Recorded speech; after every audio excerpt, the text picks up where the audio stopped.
Welcome back to Anadi's family. कैसे हैं आप सभी लोग? आशा करते हैं हम सभी लोग स्वस्थ होंगे और अपने अपने घरों में सुरक्षित होंगे। तो यहाँ हम आ गए हैं हल्दी के कार्यक्रम के लिए, लेकिन हल्दी के पहले चूड़ियाँ पहनाई जाती है सभी को। और अगर आज लड़की की शादी होती रहती तो उसे भी ग्रीन चूड़ियाँ पहनाई जाती, लेकिन अभी भाई की शादी है तो उसे तो पहना नहीं सकते हैं। तो तो ये जो मेरी बड़ी भाभी है वो पहन रही हैं चूड़ियाँ, और मुझे जो ग्रीन कलर की चूड़ी होती है ना बहुत अच्छी लगती है। हमारे महाराष्ट्र में ये ऐसा होता है कि ग्रीन चूड़ियाँ पहनाई जाती है, लेकिन जिस किसी को ग्रीन पसंद ना हो वो दूसरे कलर की भी पहन लेते हैं आजकल, मतलब लेकर आ जाते हैं। तो दूसरा जो कोई पसंद चाहता है वो भी पहन लेता है। तो कोई ऐसा कुछ है नहीं, अब उतना रह नहीं गया, लेकिन 5 लोग ज़रूर ग्रीन कलर की चूड़ियाँ पहनते हैं। तो ये जो ग्रीन कलर की चूड़ियाँ हैं इनका बहुत महत्व रहता है, और मुझे ना ये बहुत पसंद आती हैं, अच्छी लगती है। इसका जो कॉम्बिनेशन होता है ना हर साड़ी में अच्छा लगता है। तो मैं मम्मी को बता रही हूँ, नहीं मुझे ग्रीन चूड़ी ही पहनाइएगा। तो इस तरह से मैं अपना नाप बता रही थी, और मेरी तरह सब भी यहाँ आकर चूड़ियाँ पहन रहे हैं, एक दूसरे को पहना रहे हैं। तो ये जो कार्यक्रम है ये काफ़ी लंबा जाता है, लेकिन अभी जो है कोविड के कारण ज़्यादा लोगों को बुलवाया नहीं है, तो इस वजह से फटाफट से ये निपट गया था। तो मॉर्निंग में लगभग 12-1 बजे के आसपास ये स्टार्ट हुआ था चूड़ी पहनाना, और 1-1.5 घंटे में ये ख़त्म हो गया था। और उसके बाद फिर हम लोग जो है जाने वाले हैं कहीं, मैं आपको बताऊंगी कहाँ जाने वाले। और मेरी जो मम्मी है किसी बात में डिस्कशन कर रही है। मम्मी बोली कि नहीं दूसरी पहना दो, मैं बोली नहीं ग्रीन ही पहननी है मुझे। और मुझे कुछ याद आ गया कि मेरी शादी में ना ग्रीन कलर की चूड़ियाँ पहनाई गई थी, और मुझे पता नहीं था। और एक्चुअली हम लोग महाराष्ट्र में नहीं रहते, मेरी जो मम्मी है वो एमपी की है, मतलब एमपी में रहते हैं पापा की जॉब के कारण। तो उस टाइम वहाँ की जो पार्लर वाली होती है ना जो मेकअप करती हैं, वो आई और उन्होंने जो मेरे साड़ी से मैचिंग चूड़ियाँ मुझे पहना दी थी। तो मुझे भी नहीं पता था कि इन ग्रीन चूड़ियों को उतारना नहीं होता है। तो इतनी बड़ी गड़बड़ मेरी शादी में हुई थी। लेकिन मेरी मम्मी ने कहा, मेरी मम्मी जब आई मुझे, जब मैं रेडी हो गई तब मुझे देखने आई, तो मम्मी ने कहा कि नहीं ये ग्रीन चूड़ियाँ क्यों नहीं उतार दी तुमने? तो मैंने उन्हें पता नहीं, मैंने नहीं उतारा। तो फिर मम्मी ने कहा कि नहीं ये जो ग्रीन चूड़ियाँ होती है इसे उतारनी नहीं पड़ती है, इसे शादी तक रखनी पड़ती है लड़कियों को जिनकी शादी हो रही है। और जब जैसे ही वो ससुराल जाती है तो वहाँ पर दूसरी साड़ी पहनाई, चूड़ियाँ पहनाई जाती, सॉरी। और हम लोग जाने हैं मंदिर, मंदिर में ये हल्दी चढ़ानी है। तो हम सब बहनें और भाभी जो हैं वो सब जा रहे हैं मंदिर में, और पानी भी चढ़ाया जाता है। साथ में ही जो नीम की पत्ती है उसे भी रखा जाता है। तो हम सब बस वहीं जा रहे हैं और ये एंजॉय कर रहे हैं। हम लोग एक दूसरे के मतलब खुद के सर के ऊपर रख रहे हैं, और मस्तियाँ चालू थी हम लोगों की।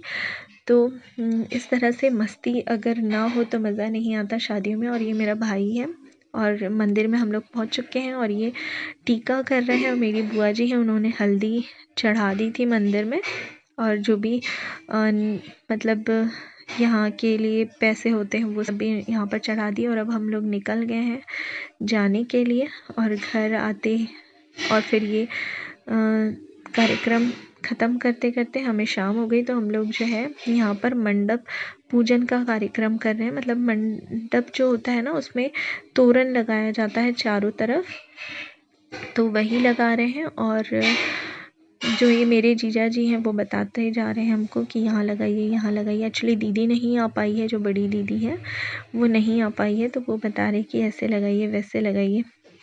तो बस वही कार्यक्रम चल रहा है हम लोगों का। इसके बाद जो है हल्दी का कार्यक्रम स्टार्ट होगा। ये जो मंडप है ना इसी के बीच में बिठाकर हल्दी का कार्यक्रम किया जाता है। बहुत अच्छा लगता है, मतलब ऐसे ग्रीन ग्रीन अच्छा सा, नहीं तो अगर बिना मंडप के ना तो मज़ा नहीं आता। लेकिन आजकल शहरों में स्पेस की कमी के कारण घर के अंदर ही हल्दी का कार्यक्रम किया जाता है। मैंने देखा है कई शादियों में ऐसा करते हैं लोग। तो बस यही कार्यक्रम चल रहा था और सब एंजॉय कर रहे थे। देखिए ज़्यादा लोग नहीं है, मुश्किल से 40-50 लोग हल्दी में थे, और उतने ही लोग शादी में थे, क्योंकि ज़्यादा लोगों को बुलाना इतना बड़ा रिस्क है ना, और इतना बड़ा रिस्क लेना मतलब अपने आप अपनी जान को खतरे में डालना कोई नहीं चाहता आज के टाइम में। तो बस ये जो चारों होते हैं ना, इसके आसपास धागा भी लपेटा जाता है। तो वो वाला काम मेरे जो छोटी बहन है और उनके जो हस्बैंड हैं वो कर रहे थे। तो इस तरह से किया जाता है मंडप पूजन। तो इसके बाद जो है ना हल्दी का कार्यक्रम किया जाएगा। और देखिए सब बहुत मस्ती के मूड में, मतलब बहुत मज़ा आ रहा था, सबको एंजॉय किए जा रहे थे, बातें कर रहे थे। तो बहुत दिन बाद ऐसा मिला तो बहुत अच्छा लगता है।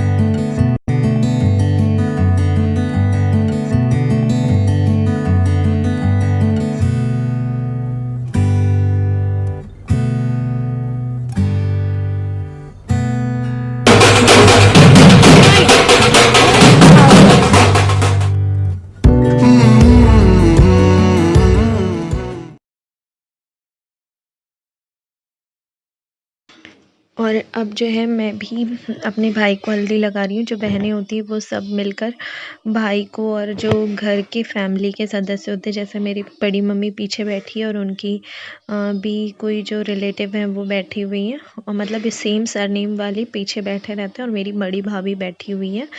तो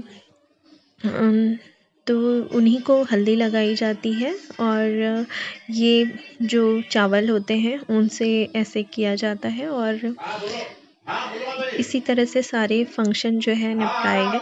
और हल्दी के बाद ना इस तरह से चावल का टीका लगाया जाता है, और सिंदूर का भी, और इसी तरह सबको भी लगाया जाता है जो इनके पीछे बैठे रहते हैं। और उसके बाद जो है ये हाथों को जो सील बट्टा होता है बोलते हैं महाराष्ट्र में, उसमें बांध दिया जाता है धागे से। बांधा मतलब परमानेंट नहीं बांधा जाता है, बस बांधा जाता है, और इसी धागे को हाथ में फिर बांध दिया जाता है थोड़ी देर बाद। ये मेरी बेटी देखिए आकर मेरे पास मस्ती कर रही थी, और हम सब लोग अब पीछे जो बैठे हुए हैं मेरी बड़ी मम्मी वगैरह, उनको भी हम टीका लगा रहे हैं। और इसी तरह से ये जो हल्दी का कार्यक्रम है वो समाप्त हो जाता है। सबको अगर यहाँ पर हल्दी भी खेली गई थी, लेकिन मेरी बेटी उस टाइम परेशान करी थी तो मैं उसे लेकर चली गई थी। और इस तरह से जो है हल्दी वो ख़त्म हो जाती है। उसके बाद फिर ना हम लोग बहुत डांस किए, बहुत मज़ा आया डांस करने में, क्योंकि ये जो मेरे बड़े पापा के घर में लास्ट शादी है, तीनों बेटों में तीसरे बेटे की आखिरी शादी है। और मेरी मम्मी जो है मेरे भाई को अंगूठी दे रही है, तो वो अंगूठी पहना पहना के देख रही थी कि इस उंगली में नहीं जा रही है, इस उंगली में जा रही है, ऐसे करके। तो हम सब लोग डांस करने आ गए हैं। तो चलिए विदा लेते हैं आप लोगों से।